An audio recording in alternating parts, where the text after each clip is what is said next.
Right, welcome to the Ground Investigation podcast. Today we have a special guest, Andre Silva, a geotechnical engineer with over 14 years of experience in geotechnical instrumentation and monitoring. From tunnels and dams to cutting-edge automated monitoring systems, Andre has been at the forefront of innovation in our industry. Get ready for the insightful discussion packed with real-world expertise and game-changing technologies. Andre, welcome to the show. Thank you, Michael. Thank you for the invite. I'm glad to be here, and congratulations for the podcast that you've been working. I have some experience in podcasts as well, so I know it's not easy. No, it's certainly not. But I can see from your studio over there, you are way ahead. So congratulations to you too. Okay, so go ahead. what led you into geotechnical engineering, and how did it develop your passion for instrumentation and monitoring? Yeah, I'm Portuguese. I'm from Porto, north region of Portugal. So I'm living in Brazil since 2012, based here. But my story started. All my family, my father's family, is connected with civil construction. So be a civil engineer was a natural path for me. It was not the thing that I thought as a kid. I want to be a civil engineer since early years, but my path was, all my family was connected with that, so it was a natural thing. And I believe 2005, when I started in the university, civil engineering in as a whole was one of the courses with the best. I would say finish the course and then you got the job. So the most employable at that time. So it was an easy choice for me. And even though you can do civil engineer and you can work in different areas, not necessarily in civil engineering. So I start there in civil engineer was a natural thing. And in the middle of the course, we have some subjects related with soil mechanics. Actually, we have in the second year, we have geology, of engineering geology, something like that. But it's a little bit too, I would say, too much for a second year. So people got afraid of soil mechanics in all the course. And then when we go to the fourth year, we have soil mechanics 1 and 2 with amazing professors. I got in love with that, and it was very natural to me. I have my colleagues work the subject of structural engineering, hydraulics, roadways, highway, all this kind of stuff, and all the mathematics. I was able to handle. Yeah, engineer, but soil mechanics was very natural to me. So I saw that on the board. The teacher was explaining me, and man, it was very natural to me. And my best grades were soil mechanics. And in Portugal, in the fifth year, you need to choose your specialization in the master degree. So in the fifth year, I of course choose soil mechanics, geotechnics. So from there, I just did the year in geotechnics, did my master degree, got the job after I finished my graduation. So I finished in July 2010. In September, I was working. The things, economically speaking, was not so good in Portugal, still not yet. But there were some jobs, so I started as a trainee in a company there, a geotechnical contractor. They did at the time foundations like piles, diaphragm wall, jet grouting, deep soil mixing. So I started as a trainee in a condition of going to Angola a few months later. So I work in Portugal. My life, I believe, 7 months. That's it. Then I went abroad. Then I went abroad to Angola. I was a site manager in Angola for a $5 million project in the Luanda Bay, and a huge project of 50 meters large, deep piles, diaphragm walls, and jet grouting. $5 million project. Very delay at the time. 24 hours we need to recover all the time. Was a, I would say, a huge. I was 23, 24 at the time, so 24 years old, need to be the leader of the several teams in different fronts. So it was very challenging, professionally speaking, and as a personal life, because it's Africa, it's Angola, it's different. It's a different environment that I was raised. Yeah, absolutely different. But man, the things went good. We were able to put the project on the tracks. Then a few months later, I believe 7 months later, I left and then came back to Portugal, tried to see if I would find something, but didn't find. Very out for 2011, very difficult in Portugal. That's at that point. A lot of my colleagues, I would say more than 50% were away, going to UK, France. At that time, a lot of people were coming to Brazil because in 2014 they would do the World Cup, in 2016 the Olympics. Hmm. So, man, Brazil was an obvious choice. A lot of my friends, they were coming here. They need a lot of engineers for the geotechnical specialization. And then, man, I talked with one of my professors from the university. He gave me some emails and numbers, and Andre, just call these persons, Hmm. tell us that you are my indication, and good luck. And I sent my resume. In the same day, I got three answers in Brazil. Wow. So I remember I had three emails, and one email to Australia and Okay. three to Brazil. Yep. And let me start with Brazil. It will be easy. Yeah. Yeah. So Australia maybe too far, Okay. maybe too far. So I sent to Brazil, and in the same day, man, I remember today I sending the email. I went to the kitchen, come back, and I got an answer. Wow. So I just saw that, whoa, Very maybe quick. the email was wrong. No, it was an answer from the CEO telling, Hmm. we have a position in the instrumentation department. Are you Yeah. interested? You, of course, let's talk. And that time was, I did the interview by Skype, through Skype. Hmm. Uh, that company was a company in São Paulo, a consultant company. They were doing site investigation as well, and they did the instrumentation, field instrumentation, and geotechnical instrumentation. So they have a position. Hmm. I just accept the role, good conditions. They paid my visa. I just paid my flight and came to Brazil. I remember I accept my April 1st. I was accepting. April 25, I was here. Hmm. So start working, and That's man, I have. that's it's very quick work then. Yeah, And yeah, yeah. Just yeah, it was basically a no-brainer because the proposal was good, and Mhm. Brazil has it's a continental country. So I Yeah, was not aware, truly aware, because I never been here. of course. But Yeah. when I came here, man, the size, the magnitude of the projects Hmm. that you have here, and I was when I start here, I only start with infrastructure. Okay. I was not involved with mining yet. So Mm. infrastructure and mining altogether, it's huge. You have a lot of things going on here. It's a huge market. Of course, for people that speak English, came here, it's Portuguese, it's different. You need to Mhm. learn a different language. But for Portuguese, for us, it's easier because we already have contact. It's Portuguese, but it's a different Portuguese. The Brazilians, they have difficulty to understand Yeah, us. It's not the I same actually had I accent. employed someone before when I was in Portugal, and they were from Brazil, and there were differences, and she was kind Yeah, of not entirely sure on some of the words. She's like, oh, I think they use a completely different word for exactly. that, and have I just offended them? But she knew Exactly. most of it, of course, certainly Exactly. more than an English person who doesn't know the language does at least. Yeah, absolutely. So it's like it's different. So they are not so used with our accent, so they have some struggles to Yeah. understand us. So, but I'm in their Mhm. country, so I need to adapt. So I adapt Yes. naturally, and that was not a problem. But basically, Hmm. there was a position in the Department of Instrumentation, and I started working there, and Hmm. then I started understanding how we work in instrumentation, inclinometers, piezometers, installation methods, Hmm. visit sites, supervising installation teams, Yeah. collecting data. So, and when I saw that, I saw that this is an area that there's not a lot of people working on that. So it's Okay. like it's like a blue ocean. You have a lot to explore here. Yeah. Yeah. So lots of There's a gap of opportunity. a gap of expertise in people.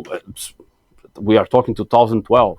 We still Hmm. have today. Yeah. Yeah. Uh, so when I saw that, man, I have a lot of opportunities here to develop my career into this, and I really like it because you know you are you have a project you have a project that is telling you, oh, I need to do these diaphragm walls, I need to do this fill, I need to, but the instrumentation lets you know how these really behave, and you can compare with your modeling. So it's comparing what you are expecting with The actual what you reality. it's what is the reality, and you Yeah, can yeah. do the back analysis and adapt all the things. And I saw that is, in my mind, it's fantastic because I can see and can talk with people. See, it's not like we learned that in the university, but Hmm. with instrumentation we can see that live. We Yeah, can yeah. see that or near live. We can see that happening and see it's not only theoretical. This is really happening. It makes sense. So it's the proof that all the soil mechanics and all the tests and all the things, the empirical, semi-empirical, all the methods that we do to do our projects, they are based in Mhm. experience. They came Yeah. from here, and someone was monitoring, getting data, and with data transforming in information and then knowledge. So that's the thing. So that's what my passion came from there. And man, you can grow a lot in your career here, because the other parts, you can do piling, you can go be site engineer, you can Hmm. be a consultant, you can do a lot of things, but there's a lot of people already working on that side, you know. Yeah. But in instrumentation, in field instrumentation, I think there's a huge gap that you can feel. It's we really need a lot of people here, still need, Yeah. and that's what my passion came from there. Struggling to find top geotechnical and geoenvironmental talent?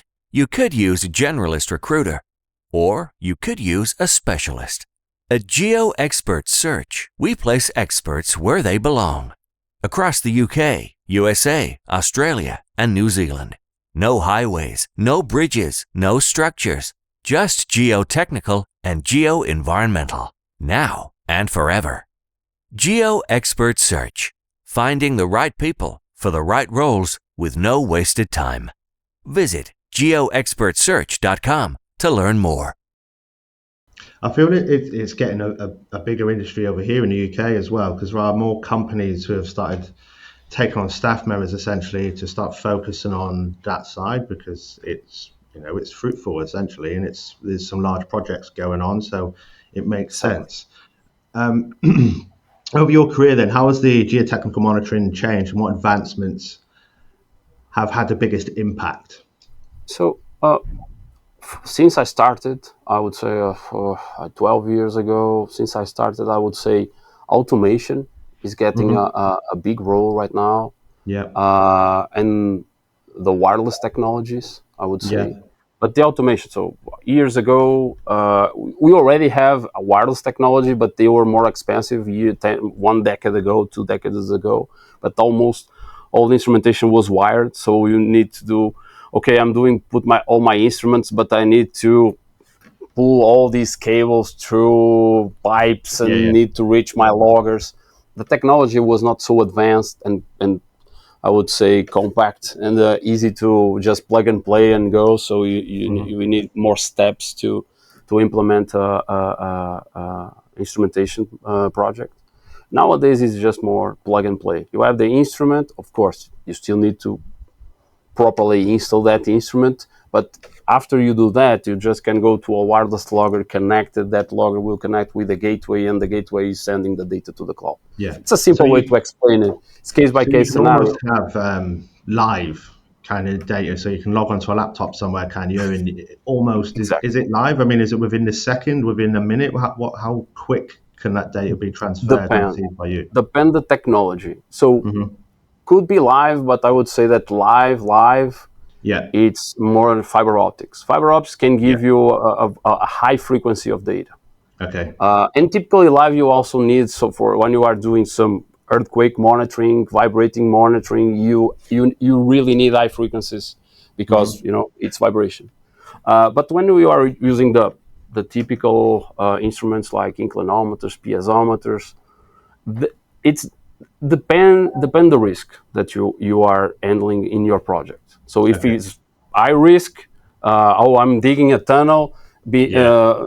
below an existing tunnel. Okay, I Yeah. Yeah. probably need 1 minute readings, 5 minute readings. But you need to be aware that it's a high frequency, so you need a server to get all that data and a Hmm. system that it's getting the data and transmitting the data automatically. So because depending on your instruments, could be a lot. If, for example, it's an inclinometer, long inclinometer, it's a lot of segments, so a lot of readings. So it's not real time. We typically in the sector we call near real time. Yeah. So it's important to. It depends. You can have high frequencies and frequencies. I would say that the most typical it's I have a reading each hour, 2 hours, 6 hours, 8 hours, depending the shifts, depending the risks. So automation is getting. And the other thing that's automation, it also depends the country. For example, here in Brazil we still have low wages, so it's still compensated to have people going outside because it's Yeah, of cheap. course. Send the guy there, just do some manual inclinometer, a site survey with a total station and some piezometer reading because the wages are low. So it's still cheap. Guy got the car, the equipment, send the guy, take the readings all day. I would say, Yeah. for example, a monthly team here, just to have a scale, I would say monthly to have the guys every day on site just to do inclinometer, piezometer, total station all day. I would say with a current exchange rate to dollar, I would say $8,000 per month. $8,000 is cheap because and in Brazil we have other thing that the importation taxes are very high. A lot of Okay. the automated monitoring instruments, they are imported. I would say 99%. So the instruments here are 2.5 times more expensive than the rest of the world. The rest of the world, I'm saying, if comparing to US, UK, because you don't have these importation taxes. Because in UK, you have your manufacturers. In Yeah. US, you have manufacturers. In Canada, the countries which have manufacturers, they are in the pole position. In Brazil, it's much more expensive. I typically say the same dam in Brazil and the same dam in US. In Brazil, only the instruments is 2.5 times more expensive. Just Okay. taxes. Just taxes. Just Just like that, taxes. just taxes. And if you have these high taxes, so you keep pulling because why I should automate this if I have low wages and I have a lot of people Yeah, here exactly. that can go. But you have the other side. So the frequencies are not so high. You have human factor. You have errors. You are far away from the real time, near real time. So you have the pros and the cons of it. So, but the automation, it's a real thing. And so in Brazil, we got these accidents in the recent years, and we have in San Marco in 2015 and Brumadinho Valley in 2019, and Okay. it was a game changer. So after that, automation in the mining sector was mandatory by law. By law, it's like you need to automate all your dams, all your mining structures Yeah. until I will say 2022 because of COVID, but Yeah. it was a mandatory. So that's why it was a big shift. So here, automation in mining is one thing. Automation in infrastructure is a little bit slower. The adoption of the top technologies that we have in the world. And you think this is partly that'll come down to, again, money, I suppose, will it, with the Yeah, mining companies compared to absolutely. government funded infrastructure plans? Absolutely, it's one of the key things, Yeah. and the other thing. So, infrastructure projects, because the regulation is not so harsh on instrumentation. So basically, the regulation for the infrastructure, they give freedom to the consultant to, okay, you need to put instrumentation, but it's your Hmm. criteria. You choose. The mining, the mining tell you, no, you need to have cameras, you need to monitor displacements, you need to monitor pore pressures. It's written, that's clear. Yeah. So in the infrastructure, and like you said, it's public funded. Yeah. Yeah. So if in the project is not there, when you go to the bids, the automation is not on the bid. You don't have the item. So if you Hmm. don't have an automated item there, you need to bid for the manual. And after these projects are awarded, it's difficult to go downstream and try to change it because unless you request more money, which is probably won't happen, Yes. and Exactly. replaced by automation. But it's like here and the other place in the world. But you need to go. I typically say you need to go upstream and manage that part with the consultants. Oh, we really need the automation. We need to manage our risks, and we need on our project. get these requests and require all the things of instrumentation, and the bid will contemplate that. If it's not on the bid, forget about it. Mining is different because it's a different money. It's private, and they have the regulation and supervision. So one thing that I always say is not only the laws. You can have the law, but if you don't have somebody that is supervising if you are doing right, you can't follow the law. You bypass it. In mining, no. So the regulators, they go to your site and they check your data, they check your instrumentation, they check everything. Yearly, you need to send reports to the regulator. So my dam is this is the risk, the level. You need to report everything. So mining, after the failures in Brazil, they have huge improvements on that side. Nice. Okay, so you published some research on the observational method. How does the automated monitoring system increase its effectiveness? Yeah. So basically, the automation is like what you're talking. We got high frequency readings. Typically, I would say, for example, 1 hour. And if you are do basic math, typically in the past imagine you have a urban excavation. You have one reading, two readings per day. So you can have readings each hour. So you have 24. So it's 12 times or 24 times higher. Okay. And with that, you can really correlate what is happening in your site and what the instrumentation is saying to you. So I did two technical papers recently related with the observational methods. One, urban excavation in Lisbon, that we recently presented in the European conference in Lisbon as well. That was a urban excavation in Lisbon. We had automatic inclinometers in the four diaphragm in the four different fronts in the diaphragm walls, inside the diaphragm walls. Okay. And during the excavation, we got, I believe, I'm not sure if that time we had 1 hour frequency, but we were able to see the excavation and the diaphragm wall deforming.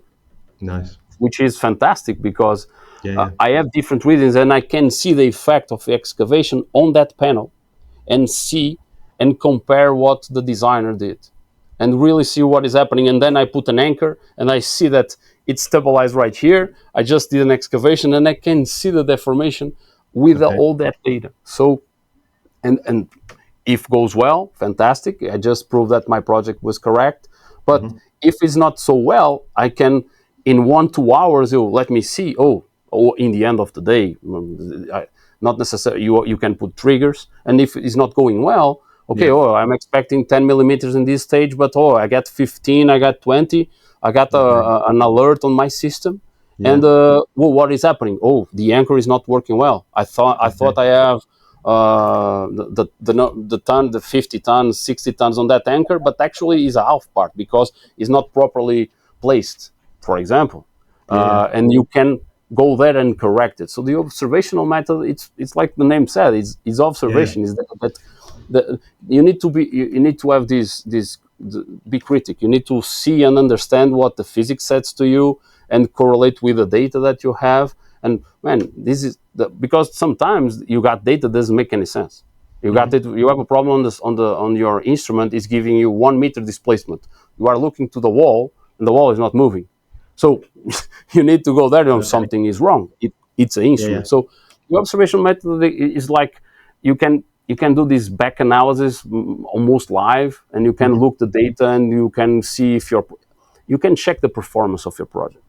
You can see also, my project is performing well, so keep it.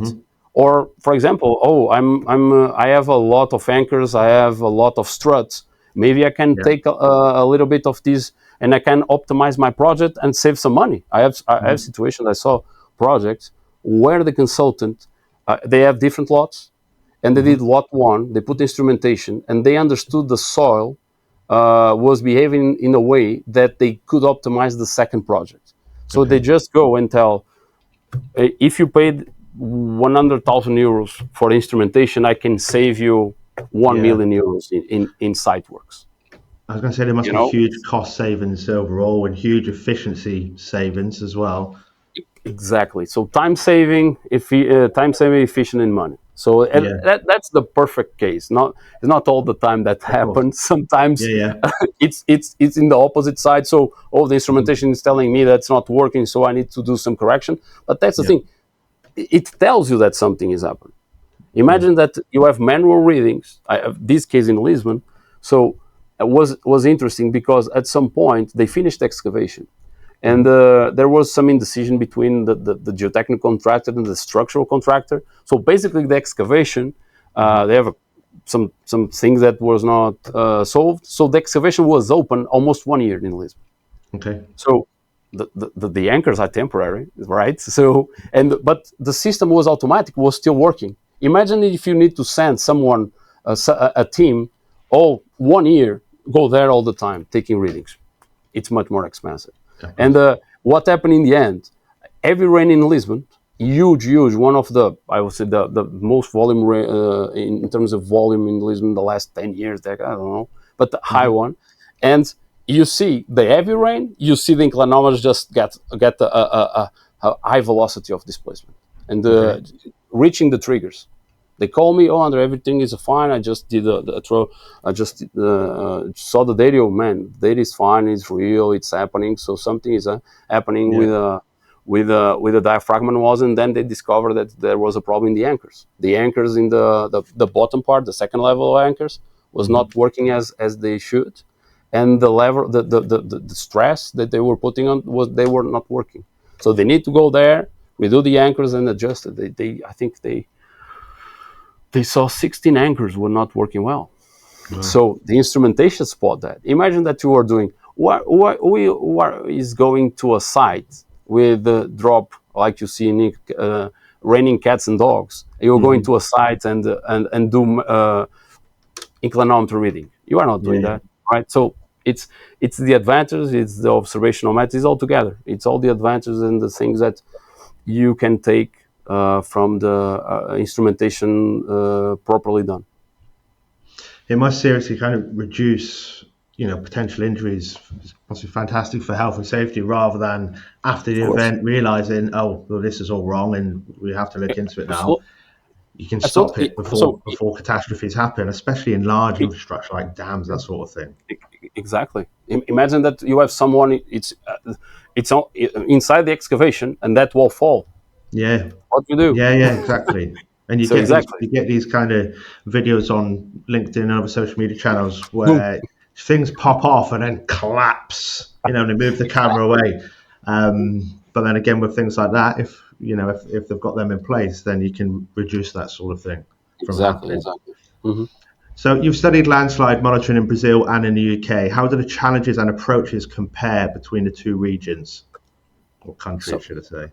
yeah. So that project was a paper as well that I did in partnership with our a local partner we have on UK, Geotechnical Observations. Yeah, They're one of the biggest geotechnical instrumentation companies on UK, I and think is they it, are partners from my. does their name have three letters Huh? by any chance? The Sorry. company that you're referring to. The geotechnical observations, Hmm. geoobs. No, so they are partners. So geotechnical observations is a local. It's a UK instrumentation company and consulting. Ah, okay, So they are okay, yeah. partners of my company in Canada. So I work for Okay. measurement. It's a manufacturer. Hmm. We built the shape arrays, and geotechnical observations is one of our biggest partners. And Okay. some of the landslides they use the shape arrays to do this monitoring. Hmm. So the study that we did, so it was long term actually. So they have shape arrays more than 10 years monitoring a landslide. I don't Yeah. remember the place, probably close to London somewhere. I'm not, but in the paper is written there. And basically, what I have in Brazil experience with shape arrays a long time, in long term since Hmm. 2013, and they have since 2012. So it's more than 10 years. Okay. Okay. So they say, oh, let's do something that we can compare the rates. So of course, it's different countries, different geologies. But basically, we have a common trigger that was the water precipitation, the rain, and Yeah. Yeah. the interaction between rain and the soil and the soil layers. And I think in both cases we have some kind of soft clay layer right in the middle, and we were seeing in the UK case, I think was a faster high velocity displacement. Not sure. In Brazil was a very slow creep pilot that we were doing. So basically, the comparison is you could be in the world different places, but it's all about water geology, hydrogeology, and try to understand the behavior. So that's the difference. So it was automated. So being automated, I was able to get data almost hourly, and it's raining, it's not raining, it's dry. The water is percolating. You have some small displacement, so you can get these small details. For example, in the Brazilian case, we have very small displacement. The creep, the slide was very slow. We are talking about 1-2 millimeters per year, and the rainy season could go 2 or 4 millimeters. But I was able to cut this, getting the data, and compare the data with the rainy season in Brazil, which is in the summer. The summer here is December. It's the opposite. With South Hemisphere, it's the opposite. So it's here, it's December, maybe March. So I saw year, because I have 10 years of data. So each year I saw in that specific time that I got a little bit more displacement there. So with automated, you can get these effects. If you are manual, you got some isolated points that you just connect, but these effects that they are seasonal, that you can see temperature, vibration, rain, these effects with automation you can see. So that was one of the points of the paper that we wrote. Have these high frequencies and the value and the information we can get from there, regardless of the country, and show that the same instrumentation it's helpful everywhere. Sure. And this paper that you're referring to, is this kind of publicly available? Yeah. So it was also available in the European geotechnical conference that happened in 2024 in Lisbon. So I did 2 papers. One was the Lisbon excavation case, and this one was in partnership with Geotechnical Observations. Okay, so perhaps we can share to perhaps we can share. Sure. This, I can send you. More interested as well. Okay, that's fine. So you speak of international conferences and review of scientific papers. How important is knowledge sharing in our industry? Crucial. Maybe industry. I will be a little bit more specific in the geotechnical monitoring, even more crucial, because there's a gap of expertise. You have few people that work with that and got specialized and they do careers, but the number of people that we need for all sector. I'm not just talking about manufacturers and companies that they do installations, integration, something like that. It's all spectrum. Is the consultants they need people to understand it. The manufacturers they need people to to improve their products and go far beyond what they are done till today. The teams the companies that they do installations and these integrations and all these projects, they need more people to have installation expertise. And it's not only geotechnical; it's multiple disciplinary. It's like I need geotechnical, I need guys from TI, I need guys from mechanical engineers, electrical engineers, guys that they need to do programming. It's different. And going to conferences, you can I would say raise that awareness of it. So I'm hearing the podcast on this, but when I go to conferences, what I've written so far, it's related to that observational method, the advantage of doing the automation, the advantage of doing not only the automation. I typically say it's not because it's automated, it's good. You can still do manual and do a great work. So the important is you have the right instruments and know what you are doing.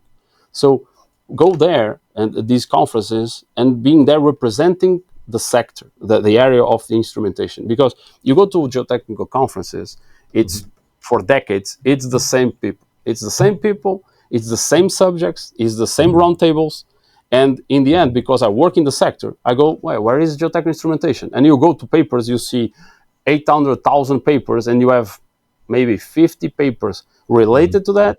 And Yeah. from those 50 papers, you have maybe 5 that go to oral presentations or Yeah. go to a lecture or go. So it's missing. You have people that talk, but most likely the people that is working in this area is not Yeah. available. It's on site. Is working different types of projects. They don't have the time to do these all these fancy conferences, and also conferences, they are not so cheap. So No. you need to pay high fees to do that. I have the Yeah. privilege because my company pay my fees and I go there. Yeah. We have booth and I'm going to the lectures, and it's great. But if I have the chance to talk with people about instrumentation and raise their awareness of the importance, and the other side, when you go there, you see that people they are interested on it. They Yeah. like it. They want to hear about that, and that's why I started the podcast, because I saw I'm in the conference and people, oh, but there's no one talking about this. Why? And that is sticking in my mind. Let's do something about that. So conference is it's one step, and we have other things that you can do. And the reviewer, it's the same thing. So when I'm being called to do reviews, it's like there's not a lot of people that are, I would say, able to review papers related to geotechnical monitoring, or they are Okay. not available, or even the language. Because, okay, in English Yeah. language, you could have a lot of people, UK, Australia, Canada, US, but in Portuguese, it's Brazil, Portugal, and Yeah. the African countries. But who has that expertise? Yeah. You know, Yeah. it's not me talking about an expert. I'm still learning every day. But you Okay. need to do the bridge. You Yeah. need Yeah. to bring that knowledge that I have the privilege to talk with my friends from Canada and my colleagues, and bring that translated, because the language barrier is also a thing. In Brazil, we have 220 million people here. 5% speaks English, 1% is fluent. What do you Yeah. think when you are doing English presentation to that people? Yeah. Of You course. need to 99% translate. excluded. Communication is not the same. I feel it because when I started in my company, I started doing presentations for the clients. And if my colleagues, they start doing the presentations in English, the number of questions, they will be a lot less, because people, they got the I'm not confident to do an English question. I prefer to do in Portuguese. Okay, you have the automatic translations nowadays, but Yeah. the interaction when you do, I did Yeah. short Yeah. Yeah. courses as well. If you are doing, even I can expand that to Latin America, a little a Spanish speaker, because it's close to Portuguese. Even though I go to other countries and I try to speak Spanish, and the communication and the interaction is different. So language is very important as well. Yeah, even from the north to the south of a country, there can be differences, and they don't know what they're even talking about. Like, how it's the same country. I mean, even in the UK, I suppose it's not the language, but accents. You can't understand some people, Crazy. and they can't understand us. But you mentioned about the kind of the industry conferences. So I've just kind of booked one in California to go in April, Cal Geo, and that's quite expensive, more so than it would be to go, to one in the country, I think. And then you've got flights and you've got a hotel, so it costs several Crazy. £1,000s at least. And when you mention about, the companies, I suppose there's a balance between pushing the boundaries and pushing education so people understand the geotechnical monitoring and everything else. And then on the other side, you've got companies who have worked things out, and they kind of, I suppose, want to keep it to themselves to a point at least, so they can get ahead of what could be essentially competition for that company. So you've got a Yeah. bit of a conflict almost there. Yeah. So I have in Brazil is a thing that I you have mining and you have infrastructure, like I said. And working in the infrastructure sector, so São Paulo is more infrastructure. If you go to mining, is more Belo Horizonte. Different towns, same country, absolutely different mindset. Yeah, So yeah. in São Paulo, it's like try to get people shared knowledge. It's very hard. It's hard to go to conferences and see instrumentation companies writing papers. I never saw. I believe me. I am in a lot of conferences. I go there. I look for the papers. I'm the guy that I'm opening the proceedings. I'm going to geotechnical instrumentation. Look the authors. I saw the names. Saw the companies. In São Paulo, are to see. If you go to mining, the will to share knowledge is one. It's absolutely different. It's different because you go, you see people from the mining companies share their experience. You see manufacturers share their experience. You see people from the manufacturer with the mining companies sharing their projects and going to conferences. Oh, we did this. We are doing that. We are developing this. The way they approach it and they want to share. No, it's not just okay. It's part of the business. I know it. It's good to go to LinkedIn and share. Oh, see this amazing project that I'm working. Okay, works well in marketing, but as well the people sharing this, they are sharing knowledge. Oh, we are doing this. We are doing that. So it's a different approach, like you said. So I got people that they don't like to share because it's like technical advantage. I'm ahead of the other guys, but I'm seeing in the other side people sharing a lot, and the evolution of the market, it's exponential. So keeping the things for you in the days that we live, anyway, you have patents, you have your things. It's your business, it's your money, it's your pocket. You decide what you want. But me, my position, man, if I have the knowledge and I can share it, let's go. I think it will help a lot. And we have this expertise gap. If we don't share, you cannot complain. Oh, where are the professionals that I can hire for my company? Okay, you are not sharing knowledge. Where these professionals will learn. So it's Of course, is that one of the reasons you started the YouTube channel then, which must help with some of that as well? Yeah. So the podcast was, and all these things that I'm talking was the things that my journey from the last 12 years. Yep. Going to conferences, sites, talk to people, and I'm feeling that people they really want to hear about geotechnical instrumentation, and they don't have a space to find easily that type of information in Portuguese. Okay, you have places that you can go. You can go to manufacturer websites. You have places in English that you can find it. But working here in Brazil, that I explained, language is still a barrier, and the interaction and stuff. So I was thinking, I'm going to conference and people, oh, nobody's talking about that in university. University is not teaching us about instrumentation. We are we go to companies that work in instrumentation and we learn by ourselves, and the companies gave some internal courses that you can evolve your career into that. But and when I was looking to that, man, is missing something here. People they want to hear to listen about this. So I thought by myself, well, maybe and podcast was already a big thing. So the podcast that I have, it's 1 year and a half, almost 1 year. I started in September 2023, and I just start to sending a message to people that was close to me, that they work in the sector. And one of the things that was my concern is the podcast need to be agnostic, brand agnostic, because okay, I'm connected to I work for a manufacturer, and one of the first phrase of people is, oh no, this guy is doing the broadcast to promote his brand, marketing, blah blah blah. No, I want to talk about your technical instrumentation. And when I start sending people, regardless the brands they work, and oh man, I want to talk with you. I'm doing this podcast by myself because I did it by myself. I put my own money. I just go to São Paulo, try to see a studio to work. Podcast is a huge thing here in Brazil. So you just kick a rock and you have hundreds of podcast studios right here.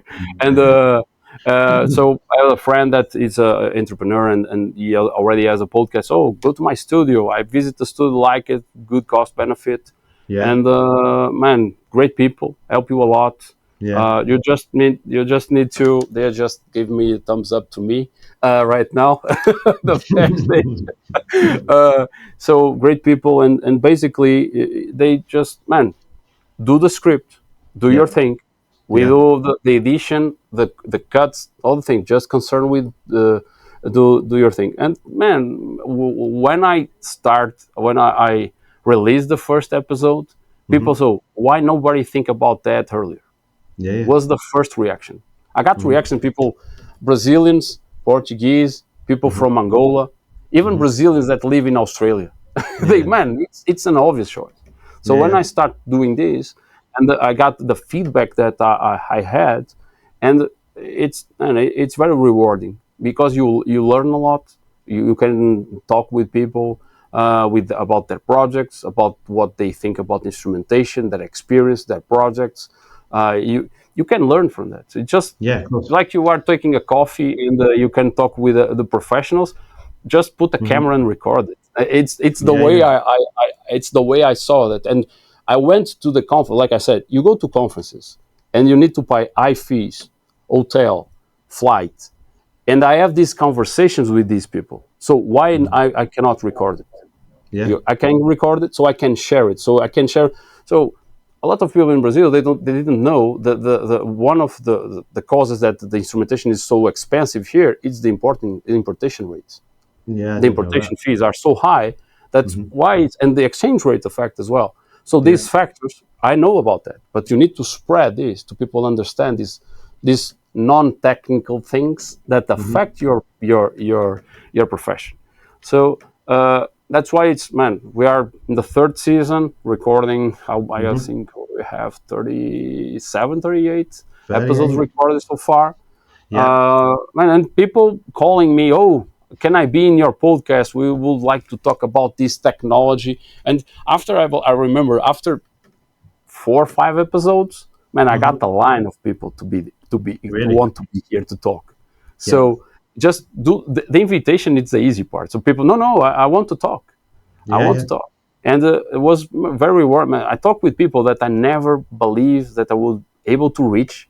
I mean, Hmm. the last episode from my final episode, I did a 3 hours podcast with Yeah. one of the most important consultants of dam monitoring in Brazil. Three Oh, hours. This guy brilliant. has 2 books, Yeah. third Yeah. book to be released this year. This Okay. guy bring me a presentation. We got Hmm. 3 hours discussing instrumentation since Hmm. the 60s. Hmm. So man, it's very rewarding. The people that by the through the podcast, the Yeah. Yeah. people even people that I can call friends now. Hmm. They become close because of the podcast. And the funny thing, you are going to conferences now, and people look at you because they know you from the Yeah, podcast. that's it. Like, are you with the person from? Yes, and This it's very different. It helps to open doors as well to have conversations in the industry for yourself and myself. absolutely, absolutely. Okay, so what emerging technologies or trends do you think will shape the next decade of geotechnical instrumentation?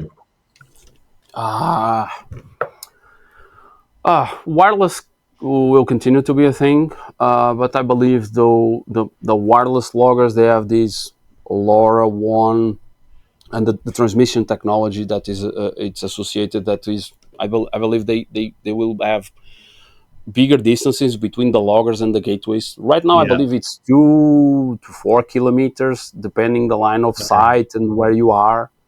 But I believe you will be more far away from the loggers from gateways, or you Okay. are not using gateway at all because I'm start seeing people having loggers that they have satellite and they just Yeah. communicate by satellite. So satellite it will be a thing in the next few years because it Starlink, will that become sort of thing, is cheaper. that possible?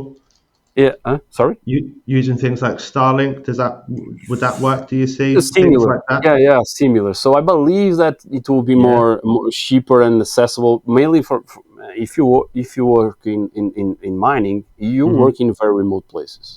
Yeah. Uh, Yeah. Yeah. so communication could be hard. So we don't rely on 4G, 5G things in some Hmm. places that you are working in Brazil here.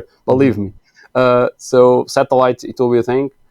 Uh, you already have a lot of the satellite monitoring, the remote monitoring using INSAR and the ground-based radars that you have in open pits and other structures. I Hmm. think it will be it's widespread in the industry, in mining industry, but the INSAR it will be more widespread in the infrastructure sector. For example, in Brazil, you have a lot of INSAR in the mining industry, but I'm seeing infrastructure, pipelines, and metro. So São Paulo Metro just, I believe, it will be doing a bid of instrumentation for the next line, and INSAR will be there. The line 6 that is being built right now in São Paulo, in the early studies they use INSAR. Line 2 they are using INSAR. They were not using years ago. It was a brand new thing. I remember presenting to them. So so satellite is a thing. So drones for sure. So you do this Very site popular. supervision. You have some landslide, just release your drone just to do the supervision. You don't need to put people in danger to do these things.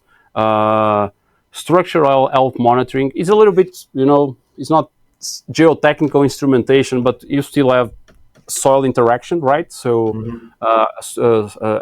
SHM, like the acronym, structural monitoring for sure. AI. So how AI will affect the industry, because you have automation. So you have tons of data. You have the big data. So you have a gap of expertise. You have people that still need people to do the interpretation. Yeah. I don't really. I'm a little bit afraid of people relying only AI to do the interpretation.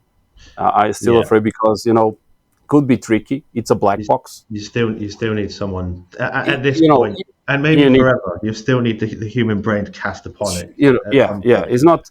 It's like people think that AI it's like Iron Man Jarvis and Ultron, but it's not. It's not quite there. I hope you need to be careful with that too.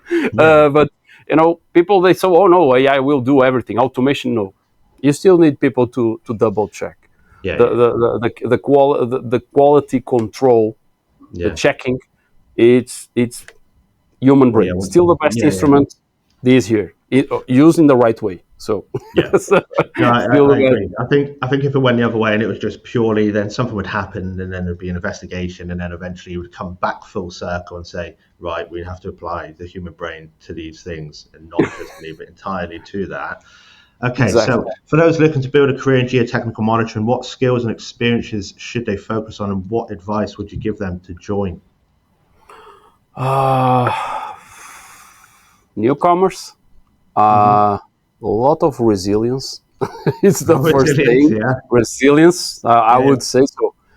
So first thing, when you are graduated or not graduated, I don't, if you want to work with this, explore the first 5, I would say 5 years, explore the work in a lab, working consultant, working a contractor. So because you can see what are your role in each position, and I like to be on site, I like to be on office, I like to be in both. So because it's case by case, because maybe the person has a personality that is more office. It's my thing is more consultant. I like to do my modeling here. I like to go to the lab, see the samples. Maybe it's that. Oh no, man, I love to be on site. I love people. These guys are passionate. They are not indoors. They just go. They love to be outside. So I would say the first years, just don't think that you are doing a graduation and then you already know what you are going to do in the future. Won't work like that. The life will. Do as many things as possible. I think along those lines, see what takes your fancy, and then see what you can, what really excites you, I suppose, because you're best off having a passion. The first 5 years, and then, man, find your niche and go there and crush it. It's like, man, I love this. That's my way. Got your specialization. That's what I did, man. When I work in different parts for a few times, went to instrumentation. Man, instrumentation is this, so I'm going there. I got the privilege then, okay, my career evolved in a way that I was hired by a worldwide manufacturer, and I have access to a lot of good things. But man, go there, go take your specialization and go. And maybe you be a consultant, you're a site engineer. Maybe you got your own company. I have a lot of friends that, man, I don't. I want to start my own geotechnical company, instrumentation company. Yeah, why not? I want to do some consulting. I want. Maybe it's your path. So you need to Yeah, explore, find your niche, and go for it. It's like and keep studying. Don't yeah, believe. No, I know it. You don't know everything. You no, do. You could be the best guy in your area, but you still hmm, need a team. You still need to your mechanical engineers, instrumentation guys from different, even the drillers. I hmm, rely a lot on the drillers. So, yeah, here my project is telling me that I have this soil, this sand, this clay.